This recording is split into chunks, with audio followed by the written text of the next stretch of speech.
Mahindra and Mahindra की SUV sales ने बनाया नया रिकॉर्ड, 50,659 यूनिट्स बिकी जनवरी में। 2025 में 5.5 लाख यूनिट्स का टारगेट। महिंद्रा एक बार फिर एसयूवी मार्केट में धूम मचा रही है। जनवरी 2025 में कंपनी ने 50,659 एसयूवी बेची, जो पिछले साल के मुकाबले 18% ज्यादा है। महिंद्रा ने जनवरी 2024 में 43,068 यूनिट्स बेची थी और तीसरी बार 50,000 से ज्यादा यूनिट्स की बिक्री की। जनवरी 2025 में यह तीसरी बार है जब महिंद्रा ने एक महीने में 50,000 से ज्यादा एसयूवी बेची है। पहली बार यह रिकॉर्ड सितंबर 2024 में 51,062 यूनिट्स बना था और फिर अक्टूबर 2024 में 55,504 यूनिट्स के साथ नया बेंचमार्क सेट किया गया। अब महिंद्रा सिर्फ 6,858 यूनिट्स दूर है फाइनेंशियल ईयर 2024 के रिकॉर्ड 9,49,787 यूनिट्स को पार करने से। मतलब फरवरी 2025 की शुरुआत में ही यह नया रिकॉर्ड बन जाएगा। एसयूवी सेल्स में जबरदस्त ग्रोथ। अगर अप्रैल 2024 जनवरी 2025 की बात करें तो एम ने 4,53,019 एसयूवीज बेची हैं, जो कि पिछले साल के मुकाबले 20% ज्यादा है। अप्रैल 2023 जनवरी 2024 3,76,845 यूनिट्स। भारत की कंपेटिटिव यूवी मार्केट में एम की 10 SUVs Bolero, Bolero Neo Plus, Scorpio N, Scorpio Classic, Thar Roxx, XUV 3XO, एक्सयू पारंजो और एक्सयूवी साफनसो जबरदस्त डिमांड में हैं। एक नजर डालते हैं कि कौन कौन सी महिंद्रा एसयूवीज हैं सबसे ज्यादा पॉपुलर। पहले नंबर पर है Scorpio twins, Scorpio N plus, Scorpio Classic वॉकनेक पॉस्टक्ष। 1,21,859 यूनिट्स। महिंद्रा स्कॉर्पियो का जलवा बरकरार है। अप्रैल दिसंबर 2024 के बीच स्कॉर्पियो ट्विंस की 1,21,869 यूनिट्स बिकी, जो कंपनी की कुल एसयूवी बिक्री का 22% है। दूसरे नंबर पर है XUV 3XO 77,536 units. XUV 3XO ने अप्रैल 2024 में धमाकेदार एंट्री मारी और 77,536 यूनिट्स की बिक्री दर्ज की। इसका मार्केट शेयर 19% है। तीसरे नंबर पर है एक्सयूवी 7 70,364 यूनिट्स। महिंद्रा की फ्लैगशिप एसयूवी एक्सयूवी सांसो भी दमदार परफॉर्म कर रही है। इसने 70,364 यूनिट्स की बिक्री की और 17.5% मार्केट शेयर पर कब्जा जमाया। चौथी पोजीशन पर है बोलेरो। 69,347 यूनिट्स महिंद्रा की सदाबहार बोलेरो और बोलेरो न्यू प्लस भी टॉप सेलर्स में शामिल है। अप्रैल दिसंबर 2024 में इसकी 69,347 यूनिट्स बिकी, जो 17% मार्केट शेयर रखता है। पांचवीं पोजीशन पर है सबका favourite Thar rocks, 85,093 units. Thar की जबरदस्त पॉपुलैरिटी अब थार रॉक्स के साथ और बढ़ गई है। थार रॉक्स को 14 अगस्त 2024 को लॉन्च किया गया था और इसके लॉन्च के बाद से इसकी सेल्स में शानदार उछाल आया है। ईवी सेगमेंट में भी एम की बड़ी एंट्री। महिंद्रा एक्सयूवी 400 ईवी ने अब तक 3,995 यूनिट्स की बिक्री की है। नवंबर 2024 में महिंद्रा ने BE6 और XEV9E नाम की 2 नई एसयूवी लॉन्च की, जिनकी डिलीवरी फरवरी 2025 से शुरू होगी। महिंद्रा की गाड़ियों की मजबूती और सेफ्टी। महिंद्रा की गाड़ियां अब सिर्फ स्टाइल और परफॉर्मेंस में ही नहीं, बल्कि सेफ्टी में भी आगे हैं। भारत NCAP ने Mahindra Thar Roxx, XUV 3XO और एक्सयूवी 100 को 5 स्टार सेफ्टी रेटिंग दी है। पहले से ही एक्सयूवी 100 और स्कॉर्पियो एन को 5 स्टार सेफ्टी रेटिंग मिल चुकी है। FY 2025 में 5,50,000 एसयूवी बेचने का टारगेट है। महिंद्रा ने 2024 में पहली बार 5 लाख एसयूवी बेची थी। अब कंपनी 2025 में 5.5 लाख यूनिट्स का नया टारगेट लेकर चल रही है। नवंबर 2024 से जनवरी 2025 के बीच कंपनी की औसत सेल्स 46,101 यूनिट्स रही है और नए ईवी के लॉन्च के साथ इसमें और बढ़ोतरी होगी। प्रोडक्शन कैपेसिटी में बड़ा इजाफा। M&M ने जून 2024 में अपनी मैन्युफैक्चरिंग कैपेसिटी को 64,000 यूनिट्स प्रति महीने 7,78,000 यूनिट्स प्रति वर्ष तक बढ़ाने की घोषणा की थी। 2026 के अंत तक यह 72,000 यूनिट्स प्रति महीने 8.64 लाख यूनिट्स प्रति वर्ष तक पहुंच जाएगी। बजट 2025 से 26 का बड़ा फायदा महिंद्रा को।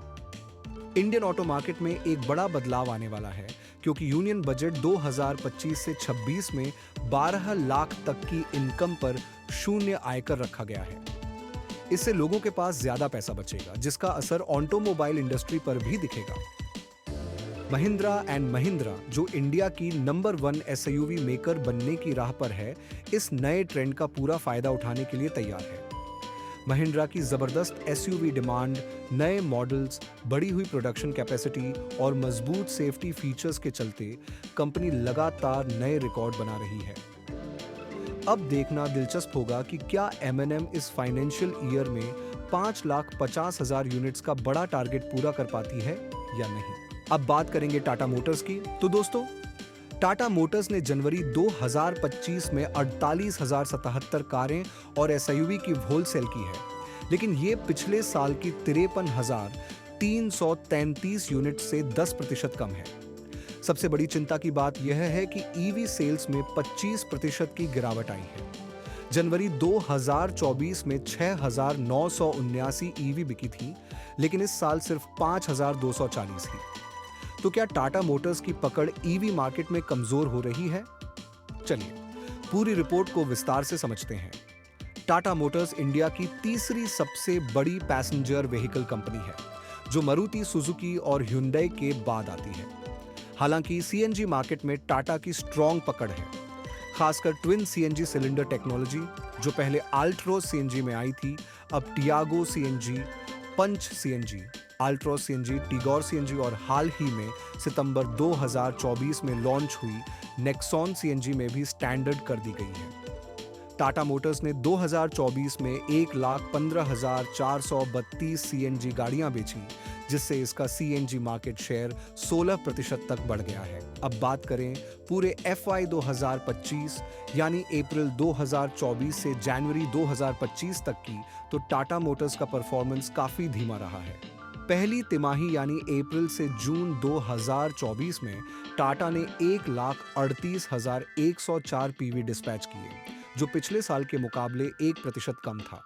दूसरी तिमाही यानी जुलाई से सितंबर 2024 में 1,29,930 यूनिट्स बिकी, जो 6% की गिरावट थी।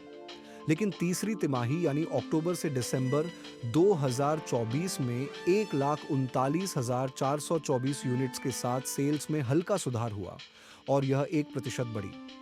लेकिन सवाल यह उठता है कि ईवी सेल्स में इतनी बड़ी गिरावट क्यों हो रही है? टाटा मोटर्स की ग्रोथ का सबसे बड़ा कारण उसका ईवी मार्केट में फर्स्ट मूवर एडवांटेज रहा है। कभी इसका मार्केट शेयर 70% से ज्यादा था, लेकिन अब यह 65% के आसपास रह गया है। टाटा के पास Nexon EV, Tigor EV, Tiago EV, Punch EV, Xpress T, fleet buyers के लिए और कर्व ईवी जैसे इलेक्ट्रिक मॉडल्स हैं। अब जनवरी 2025 में सिर्फ 5,240 ईवी बिकी, जो पिछले साल के मुकाबले 25% कम है। पूरे अप्रैल 2024 से जनवरी 2025 तक की बात करें तो टाटा मोटर्स ने 55,580 इलेक्ट्रिक वाहनों की डिस्पैच की है, जबकि पिछले साल इसी समय तक 60,172 इलेक्ट्रिक वाहनों की सेल्स हुई थी। यानी इलेक्ट्रिक वाहनों की सेल्स में कुल 11% की गिरावट आई है। इस गिरावट का सबसे बड़ा कारण फ्लीट सेल्स में आई कमी है। कंपनी के अनुसार अक्टूबर से दिसंबर 2024 के दौरान फ्लीट वॉल्यूम्स घटे क्योंकि फेम 2 सब्सिडी का लाभ खत्म हो गया। एक और बड़ा कारण कंपटीशन का बढ़ना है। टाटा मोटर्स का ईवी मार्केट शेयर पहले 75% से ऊपर था, लेकिन अब इसमें लगातार गिरावट आ रही है। हालांकि टाटा अभी भी ईवी मार्केट में सबसे आगे है, लेकिन बाकी कंपनियां धीरे धीरे इस स्पेस में अपनी पकड़ बना रही हैं। भविष्य की बात करें तो टाटा मोटर्स अगले साल तक 10 नए ईवी मॉडल्स लाने की तैयारी कर रही है। कंपनी ने FY 2027 तक अपनी ईवी बिजनेस में 16,000 से 18,000 करोड़ रुपए के निवेश का प्लान बनाया है। अभी हाल ही में टाटा ने कर्व ईवी ईवी लॉन्च की है और 2025 की पहली छमाही में हैरियर ईवी भी बाजार में आएगी। इसके बाद 2025-26 में सिएरा ईवी और 2026 में सफारी ईवी भी बाजार में आएगी। अविनिया ईवी भी लॉन्च होने की योजना है।